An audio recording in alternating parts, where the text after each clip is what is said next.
बिस्मिल्लाहिर्रहमानिर्रहीम। स्टूडेंट्स, आज का हमारा टॉपिक है न्यूक्लिक एसिड या ऑर्गेनिक कंपाउंड में 4th नंबर पे हमने डिस्कस करना है। कार्बोहाइड्रेट्स, लिपिड्स, प्रोटीन हम डिस्कस कर चुके हैं जो ऑर्गेनिक कंपाउंड्स हैं और बायोमॉलिक्यूल्स भी हैं, लिविंग थिंग्स में पाए जाते हैं। तो नेक्स्ट है न्यूक्लिक एसिड। न्यूक्लिक एसिड इसलिए इसे कहा जाता है क्योंकि ये कंपाउंड्स न्यूक्लियस में पाए जाते हैं, इसलिए न्यूक्लिक, और इनकी pH 7 से कम है, इसलिए ये एसिड हैं, तो न्यूक्लिक एसिड कहा जाता है। ये दो तरह के होते हैं, DNA एंड RNA। DNA और RNA इसमें बस थोड़ा सा डिफरेंस है, लेकिन ये दोनों, इनका स्ट्रक्चरल यूनिट न्यूक्लियोटाइड है। स्ट्रक्चरल यूनिट न्यूक्लियोटाइड है, मतलब कि बहुत सारे न्यूक्लियोटाइड्स मिलते हैं तो DNA और RNA बनता है। ठीक है। अब न्यूक्लियोटाइड क्या है? न्यूक्लियोटाइड्स में 3 कंपोनेंट्स होते हैं। फॉस्फेट ग्रुप है, राइबोज शुगर है, नाइट्रोजनियस बेस है। ठीक है। तो अब हम देखते हैं कि न्यूक्लियोटाइड का स्ट्रक्चर क्या है। ये न्यूक्लियोटाइड का स्ट्रक्चर है। इसमें ब्लैक कलर का जो स्ट्रक्चर शो किया गया है, ये राइबोज शुगर है।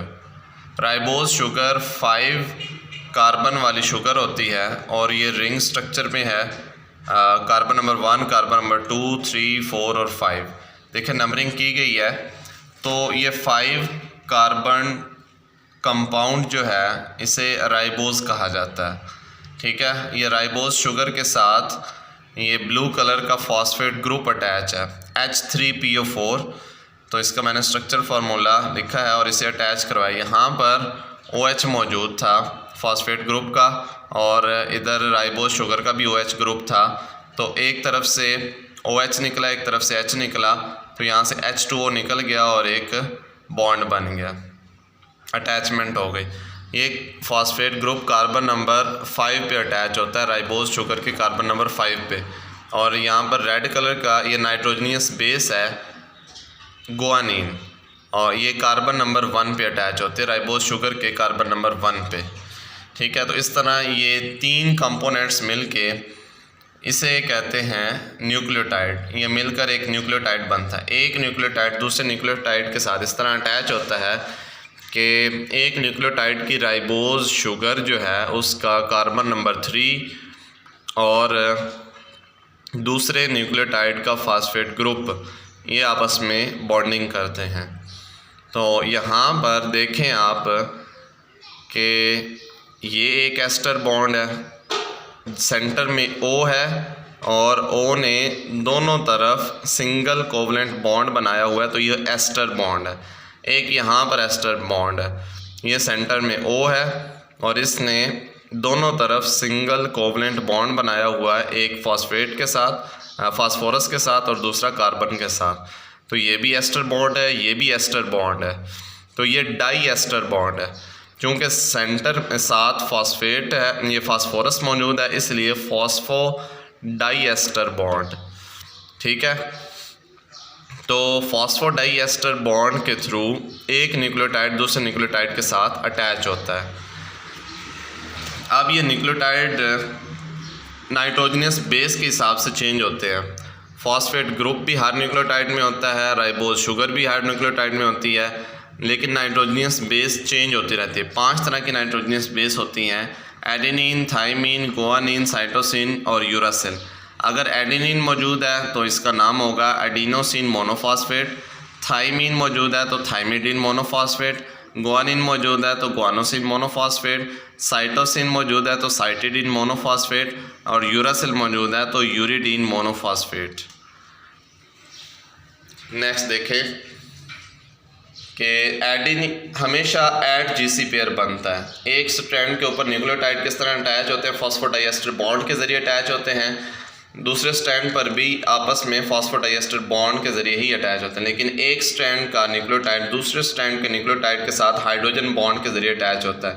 एड GC पेयर बनता है, हमेशा एडेनिन थाइमिन के साथ अटैच होता है, और हमेशा जो गुआनिन है वो साइटोसिन के साथ अटैच होता है। एडेनिन और थाइमिन डबल कोवलेंट बॉन्ड के ज़रिए अटैच होते हैं, जबकि साइटोसिन और गुआनिन आपस में ट्रिपल कोवलेंट बॉन्ड के ज़रिए अटैच होते हैं। ये देखें, ये अटैचमेंट हुई और फिर इस तरह ये डबल स्ट्रैंडेड DNA ट्विस्ट कर जाता है और स्प्रिंग की तरह इसकी शेप बनती है। डबल हेलिकल स्ट्रक्चर है। तो हमेशा एक तरफ अगर प्यूरीन है तो दूसरी तरफ पायरिमिडीन होगी। प्यूरीन डबल रिंग स्ट्रक्चर को कहा जाता है, ये दो हैं, एडेनिन और गुआनिन। और पायरिमिडीन सिंगल रिंग स्ट्रक्चर को कहा जाता है, ये तीन हैं, थाइमीन, साइटोसिन और यूरासिल।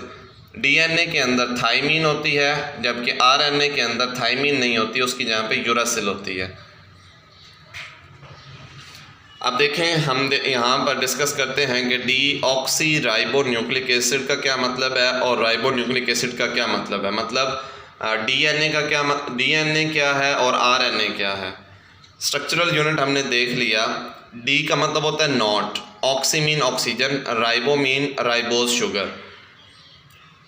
तो डीऑक्सी राइबो का मतलब ये है कि DNA के अंदर ये जो राइबोज शुगर है, इसकी कार्बन नंबर 2 पे ये नीचे OH आना था लेकिन H है।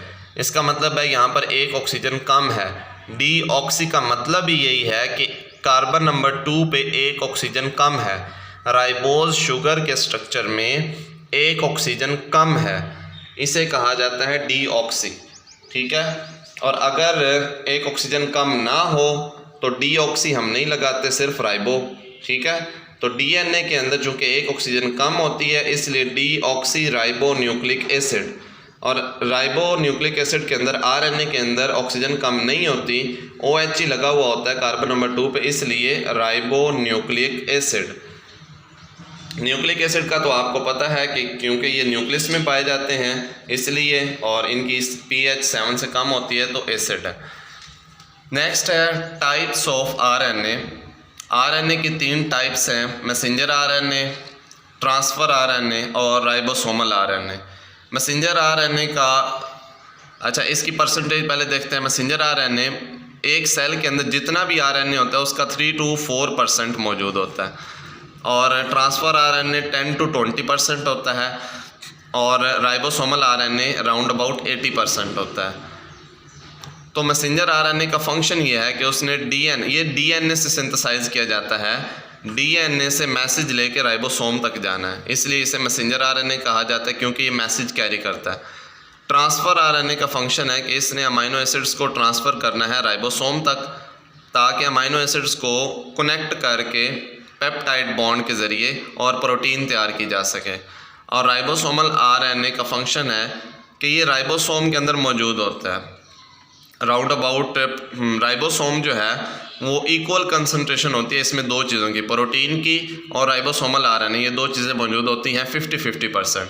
तो राइबोसोमल RNA राइबोसोम के अंदर मौजूद होता है, and ribosome is site for protein synthesis.